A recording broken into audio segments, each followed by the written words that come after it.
दिल्ली की सत्ता के लिए उत्तर प्रदेश की सीटें बेहद अहम मानी जाती है और यही वजह है कि 77 साल के लोकतांत्रिक आधार में हमने देखा है कि हिंदुस्तान में उत्तर प्रदेश से ही 9 प्रधानमंत्री हुए हैं।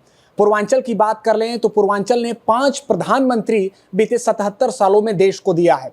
इसलिए कहा जाता है कि कहीं न कहीं उत्तर प्रदेश से ही होकर दिल्ली का रास्ता तय होता है।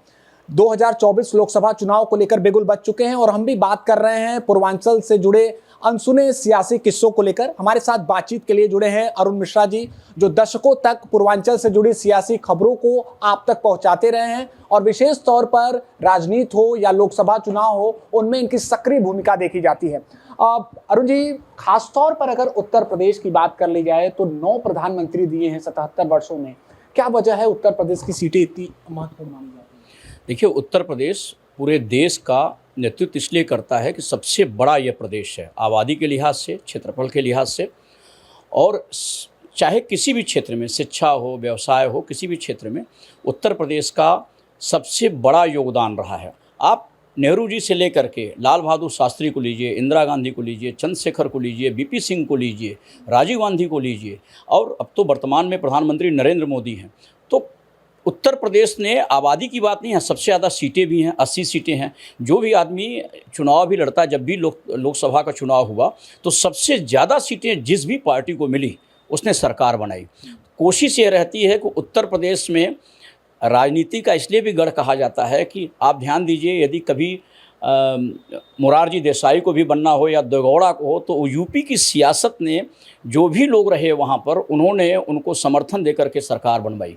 मुझे याद है कि जब बीपी सिंह का 90 के दशक में जब बीपी सिंह ने मंडल आयोग लागू किया था, तो उस समय जब सरकार गिरी तो सबसे पहले चंद्रशेखर का नाम आया और उस समय कांग्रेस ने उनको समर्थन दिया और चंद्रशेखर जी ने सरकार प्रधानमंत्री बने। भले ही 7 महीने सरकार चली, कांग्रेस ने बाद में अपना समर्थन वापस ले लिया, लेकिन चंद्रशेखर जी की अपनी एक विधा थी, बात करने की एक शैली थी। चंद्रशेखर जी हमेशा युवा तुर्क के रूप में माने गए।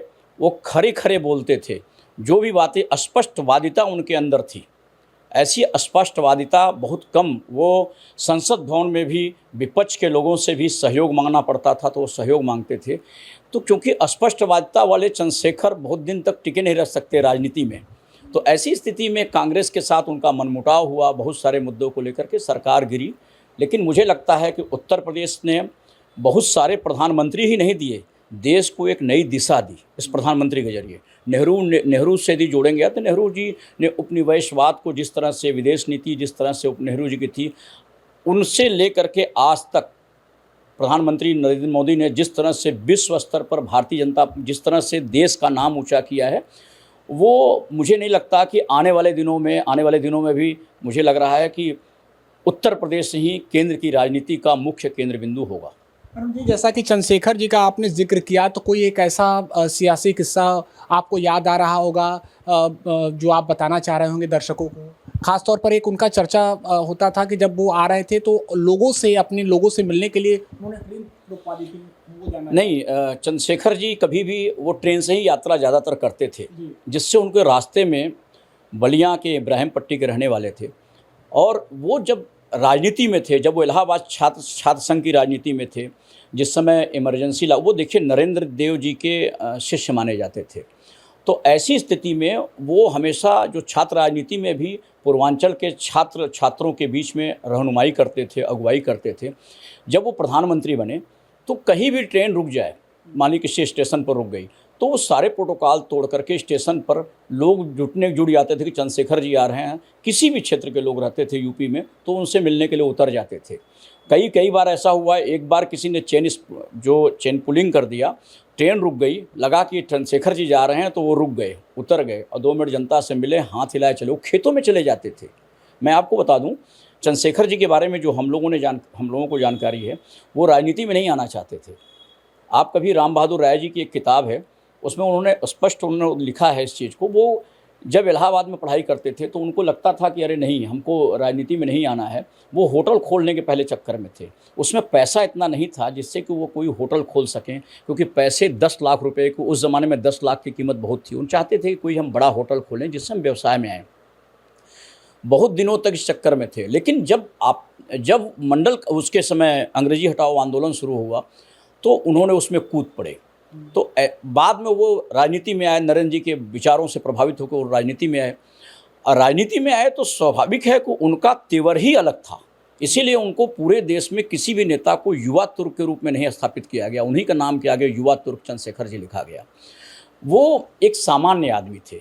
उनके बारे में ये कहा जाता है कि वो जैसे किसी देश के भी एक बार पीएम नवाज शरीफ थे तो उनसे भी बात करने में उनको हिचक नहीं हुई। वो फ़ोन कर देते थे कि हमारे यहाँ के इंजीनियर आपके यहाँ गए हुए, उनको देख लीजिए, बदमाशी मत करिए, ऐसे शब्दों का प्रयोग कर देते थे।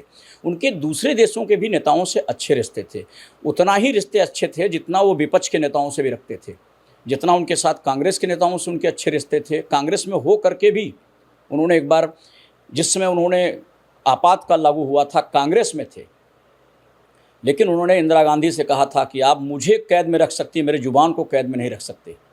ये बहुत बड़ी बात थी।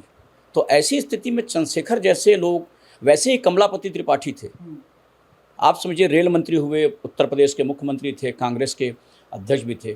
तो राजीव गांधी जैसे नेता जब उनका निधन हुआ तो आपको बता दें बनारस आए और आ करके उन्होंने कंधा दिया था।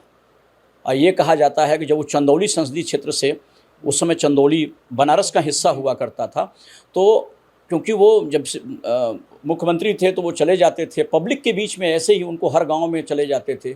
लोगों ने कहा कि यहाँ पर हम लोगों को पानी का साधन नहीं, उन्होंने गांव-गांव में नहर बिछवाने का काम किया। और इसीलिए उत्तर प्रदेश में चंदौली को धान का कटोरा कहा जाता है, क्योंकि नहरों का जो जाल बिछाया वो उन्होंने किया। और भी किस्से कमलापति त्रिपाठी के हैं। कमलापति त्रिपाठी जी ने कि यहाँ जो भी गया उनका पैर छू लिया, और ये मानता था कि हम बनारस या चंदौली या भदोही के हैं। उस समय भदोही, चंदौली और बनारस एक जिला हुआ करता था। बनारस था, पश्चिम भदोही, पश्चिम बनारस और पूरब बनारस, ऐसे था। तो 3 जिलों को मिला करके यह बनारस था। बहुत बड़ी आबादी थी, बहुत बड़ा क्षेत्रफल था। 2-2 एक एसपी ग्रामीण भदोही की तरफ थे, एक एसपी, 2-2 एसपी हुआ करते थे यहाँ पर। तो ऐसी स्थिति में जब भी उनके यहाँ कोई जाकर के पंडित जी का पैर छू लिया, उसमें रेल मंत्री थे, कि हमारे भी बेटे को आप नौकरी लगवा दीजिए, वो बोल देते थे जाओ नौकरी तुम्हें लगा दूं। मैं आपको बता दूं, हज़ारों लोगों को उस दौर में उन्होंने नौकरी दिया रेलवे में, चाहे वो गैंगमैन के पद पे रहे हों, चाहे कीमैन के पद पे रहे हों, चाहे वाटरमैन के पद पे रहे हों, चाहे टीटी रहे हों। कोई ऐसा नेता नहीं था जिन्होंने लिया। वो पंडित जी के समय के लोग, तमाम लोग आज स्टेशन मास्टर से लेकर के बड़े पदों से रिटायर हुए। यानी कि पैर जो छू लेता था केंद्रीय मंत्री का, कमलापति त्रिपाठी जी का, उसको नौकरी मिल जाती? नहीं, ऐसा उस समय भी नहीं था। एग्ज़ाम उस समय भी होता था या इंटरव्यू के जरिए होता था, लेकिन उनको योग्यता थी। उस समय हाई स्कूल की योग्यता मानी जाती थी। उस दौर में कहाँ पढ़ाई लिखाई का बहुत दारा वो था, लेकिन वो कह देते थे कि ठीक है, कीमैन गैंगमैन में अस्थायी आज भी संविदा पर नियुक्ति होती है, उस समय भी संविदा पर नियुक्ति होती थी। वो किस्से कहानी है, जैसे कहा जाता है उनको, ये सच भी है। मेरे कई परिचित हैं, मैं बताऊंगा आपको, जो स्टेशन मास्टर से निकले, गए उनके यहाँ पैर छुए, उनके पिताजी थे स्वतंत्रता सेनानी, उनके पैर छुए और जाके बोले ठीक है आपका लड़का कितना पढ़ा है, उन्होंने इतना पढ़ा है। बोल देते थे भाई इनका देख लो, एजुकेशन है, यदि ठीक है, काम करने में ठीक है, फिजिकल सही है, लिखना पढ़ना जानते हैं, तो इनको कुछ नौकरी पर रखा जा सकता है। आज के इस दौर में क्योंकि आबादी बढ़ी है, युवाओं की भीड़ बढ़ी है, रोज़गार के बहुत सारे मानदंड हैं, तो ऐसी स्थिति में कंपटीशन भी बहुत ज़रूरी है। तब में और दौर में 50 दशक पूरे होने के बाद, 50 साल 40 साल के बाद बहुत दौर बदला है। तब के ज़माने में और ज़माने में बहुत बदलाव आया है। और उन्हें कंधा देने के लिए खुद प्रधानमंत्री राजीव गांधी, जी एकदम राजीव गांधी आए उन्होंने। और मैं बताऊं, यहाँ पर प्रजानाथ शर्मा जी हैं, यहाँ पर पहले कांग्रेस के जिला अध्यक्ष थे। राजीव गांधी गाड़ी आई, एयरपोर्ट से राजीव गांधी गाड़ी चलाते हुए आए थे और राजीव गांधी औरंगाबाद हाउस गए, वहाँ से उन्होंने कंधा दिया और गए थे। कुछ दूर चले, एक अलग बातें थी, लेकिन कुछ दूर चले वो कंधा दिया उनको, कमलापति जी को। एक अंतिम सवाल कि आपने बहुत जो भी उत्तर प्रदेश से विशेष तौर पर प्रधानमंत्री गए हैं उनका आपने कार्यकाल देखा होगा, और सब लोगों के समय में अलग अलग चुनौतियां रही हैं देश के सामने, चाहे नेहरू जी रहे हों, उसके बाद जो भी प्रधानमंत्री हैं। आप किसका सर्वश्रेष्ठ कार्यकाल मानते हैं? सबने अपना अपना योगदान दिया है देश के प्रति, लेकिन आपको क्या लगता है कि नहीं, इन्होंने भी निर्धारित समय अवधि में अपना जो सर्वश्रेष्ठ दिया देश के लिए? देखिए, सरकारें जिनकी भी रही, मुझे लगता है कि नेहरू जी, लाल बहादुर शास्त्री को बहुत कम समय मिला। लाल बहादुर शास्त्री के बारे में एक किस्सा और बताना चाहूँगा आपसे। लाल बहादुर शास्त्री जी को जय जवान जय किसान का नारा इसलिए नहीं दिया था बहुत ही सामान्य परिवार के लाल बहादुर शास्त्री थे।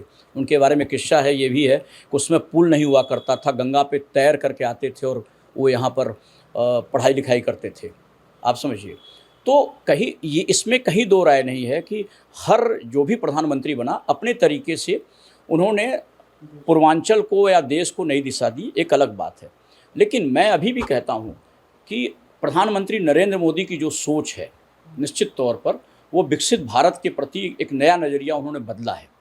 एक दूसरा चीज़, हम बनारस के परिप्रेक्ष्य में कभी कोई बनारस की कल्पना नहीं कर सकता।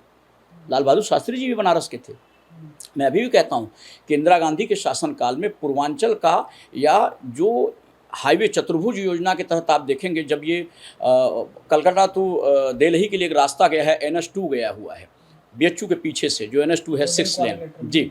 तो ऐसी स्थिति में पहला जो ट्रामा सेंटर बना वो इंदिरा गांधी के समय का स्थापित हुआ, ठीक है। लेकिन पूर्वांचल में, पूरे पूर्वांचल में माना जाता है कि पूर्वांचल बहुत पिछड़ा था, लेकिन चंद्रशेखर जी आए, प्रधानमंत्री ने पूर्वांचल को चुना। ये पूर्वांचल के लिए सौभाग्य की बात है, मैं ये मानता हूँ। दूसरी चीज़, प्रधानमंत्री जी ने बनारस में जो काम कराए उतना काम कोई भी प्रधानमंत्री, लखनऊ में थे, अटल बिहारी वाजपेयी जी भी थे, लखनऊ में उन्होंने काम कराया होगा। इंदिरा जी हमेशा लड़ती रही रायबरेली से, मान लीजिए, तो उन्होंने भी उतना नहीं कराया था होगा। अभी भी आप चले जाइए वहाँ पर, मैं गया हूँ अमेठी, वहाँ पर बहुत ज़्यादा विकास अमेठी जैसे शहर का नहीं हो पाया। लेकिन प्रधानमंत्री जी ने अपने संसदीय क्षेत्र में, जितना नहीं, अपने संसदीय क्षेत्र नहीं, मैं पूरे पूर्वांचल की, आप बनारस से गोरखपुर जाइए, बनारस से बलिया जाइए, बनारस से गाजीपुर जाइए, बनारस से लखनऊ जाइए, बनारस से कानपुर, इलाहाबाद, सोनभद्र, छत्तीसगढ़, बनारस से कन्याकुमारी तक जाइए। मैं दावा रखता हूँ जितना 4 लेन उन्होंने डेवलप किया, 4 लेन बनने का एक बड़ा हाईवे है, भले ही सरकार ने बनाया, उसका एक बड़ा फ़ायदा ये होता है कि 2 तरह के रोज़गार मिलते हैं, प्रत्यक्ष और अप्रत्यक्ष। प्रत्यक्ष रोजगार ये है कि आप उसमें काम करते हैं तो उनको नौकरी मिलती है। अप्रत्यक्ष है कि वहाँ जो दुकानें खुलती हैं, जो बहुत सारी चीज़ें होती हैं, जहाँ फैक्ट्री लगती है, जो कारखाने लगते हैं, उससे रोज़गार मिलता है। तो प्रधानमंत्री जी ने जो काम कराए वो जनहित, जनता को देखते हुए कि हम कितने लोगों को रोज़गार दे सकते हैं। सरकारी नौकरी में इतनी जगह नहीं है कि जहाँ पर रोज़गार मिल जाए। ऐसी स्थिति, कोई एक स्कूल खुलता है तो उसके आसपास 10 दुकानें खुलती हैं, कॉपी, पेन, चाय, तो उसके भी रोज़गार मिल जाते हैं। तो ऐसी स्थिति में प्रधानमंत्री की जो सोच है वो केवल विकसित भारत को लेकर के नहीं है, इस देश को निश्चित रूप से मैं मानता हूं कि वर्ल्ड स्तर पर एक ऐसे इकोनॉमी बनाने की है जिसमें है। मैं प्रधानमंत्री की एक किस्सा और बताता हूं आपको, प्रधानमंत्री नरेंद्र मोदी जी के, मैं 1 मिनट समय। प्रधानमंत्री नरेंद्र मोदी जी, जब भी किसी भी प्रधानमंत्री को देख लीजिए आप, नेहरू जी के बारे में कहा जाता था को उनको बताया जाता था कि बच्चों में जाकर के वो करते थे। प्रधानमंत्री जी की खासियत ये है कि अपने संसदीय क्षेत्र में आते हैं तो बिना किसी प्रोटोकॉल के नहीं रहता। उसमें कोई प्रधानमंत्री ऐसा नहीं होगा जो अपने संसदीय क्षेत्र में कोई निर्माण कार्य हो रहा हो उसको देखने जाता हो। वो भाभा अनुसंधान केंद्र में जा सकता है कोई प्रधानमंत्री, या कोई बहुत बड़ा प्रोजेक्ट होगा उसमें गया होगा। अपने संसदीय क्षेत्र में किसी रोपवे को देखने जाना हो, किसी रेलवे स्टेशन को देखने जाना हो, किसी गंगा का वो बन रहा है उसको बंदरगाह को देखने जाना हो, कोई ऐसा प्रधानमंत्री नहीं दिया। क्योंकि नरेंद्र मोदी जी ऐसे हैं जो अपने संसदीय क्षेत्र में आते हैं, हर बार जो प्रोजेक्ट चल रहे हैं उसका स्थलीय निरीक्षण करते हैं। जो काम किसी मुख्यमंत्री को करना चाहिए, यहाँ के कमिश्नर को करना चाहिए, वो हमेशा करते रहते हैं। ऐसा नहीं, मुख्यमंत्री जी भी आते हैं, हमेशा करते हैं, लेकिन प्रधानमंत्री का होना, वहाँ जाना। हाल में अभी आए, फुलवरिया 4 लेन बना, इसी बहाने उन्होंने निरीक्षण किया, सड़क पर कुछ दूर चले और चलने के बाद जनता से भी, ये पब्लिक के बीच एक कनेक्ट है। दूसरा एक किस्सा बताता हूँ आपको, प्रधानमंत्री जी का यहाँ PM संसदीय कार्यालय खुला है 2014 के चुनाव के बाद, गुरुधाम कॉलोनी में। पहले वो रविंद्रपुरी कॉलोनी में था। तो वो जब बनारस आए, उनका ये था कि वो 80 पर भी जाएंगे, उनका ये था शहर में जाएंगे, विश्वनाथ मंदिर जाएंगे, किसी को पता नहीं था। उसमें प्रांजल यादव यहाँ DM हुआ करते थे। तो बस उनके पास ये सूचना पहुँची रात को 11 बजे कि वो प्रधानमंत्री अचानक कहे कि मैं अपने कार्यालय भी जाऊँगा देखूँ। और प्रधानमंत्री जी उस संसदीय कार्यालय में, जो सांसद का कार्यालय होता है जिससे जनता अपनी आवेदन करती है, अपनी समस्याओं को जनता पहुंचाती है, उन्होंने कहा कि यहाँ से कोई जनता निराश नहीं होना चाहिए, अपने संसदीय कार्यालय गए। ये बहुत बड़ी बात है। बिल्कुल शुक्रिया हमारे साथ बातचीत के लिए। तो ये तमाम जो किस्से हैं सियासत से जुड़े वो हम आप तक पहुंचा रहे हैं, और 2024 लोकसभा चुनाव को लेकर भी जो अपनी अपनी तरफ से पार्टियों की तैयारी है वो लगातार जारी है। ऐसे में ये देखना होगा कि जनता जनार्दन का आशीर्वाद किस दल को प्राप्त होता है और किस नेता को प्रधानमंत्री की कुर्सी मिलती है।